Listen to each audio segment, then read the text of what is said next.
Look at this chart mapping the global economy in the 17th century. Europe is a sliver. The vast majority of the world's wealth is concentrated right here in India. Packed with spices, silk, and precious jewels, it was known globally as the Bird of Gold. The first arrivals from Britain consisted of profit-seeking merchants representing a single private business, the East India Company. In those early days, company agents acted as polite, unassuming traders. They bowed to local nawabs and petitioned for basic trading rights, posing no military threat to the ruling powers. These local rulers possessed immense wealth and massive standing armies. The question is, how a private corporation with such a humble facade managed to swallow the entire subcontinent?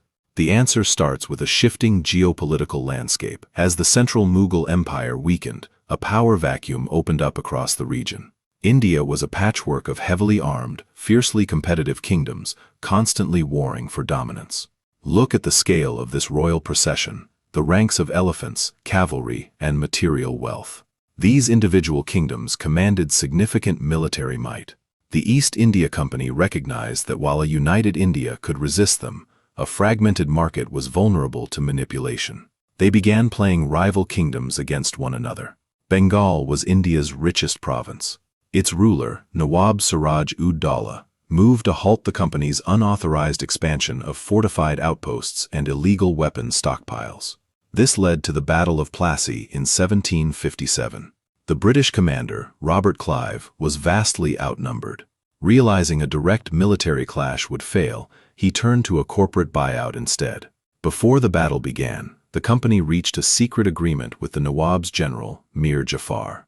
In exchange for his army standing down, the British promised to place him on the throne. The general took the deal. Robert Clive secured the wealth of India's richest province through bribery, bypassing the need for a traditional military victory.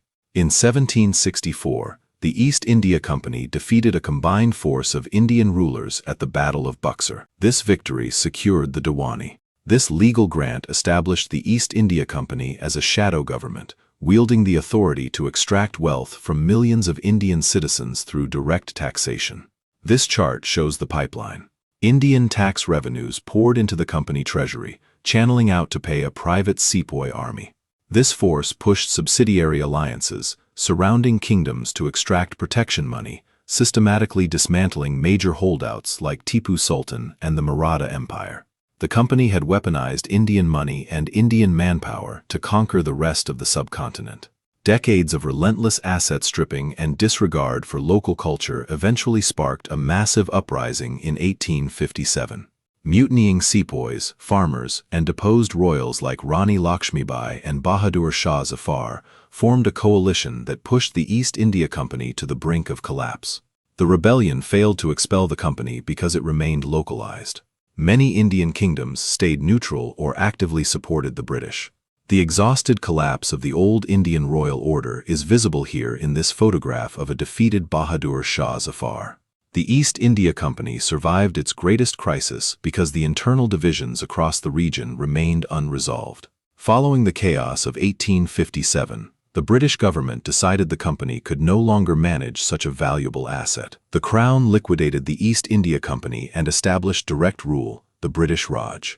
While the Raj built massive infrastructure like this railway network, these projects functioned as industrial arteries. They were designed to move occupying troops quickly and to transport raw materials to the coast for export. By 1858, a single corporation had successfully used local funds and local divisions to build an empire, demonstrating how a fractured population can be turned against itself.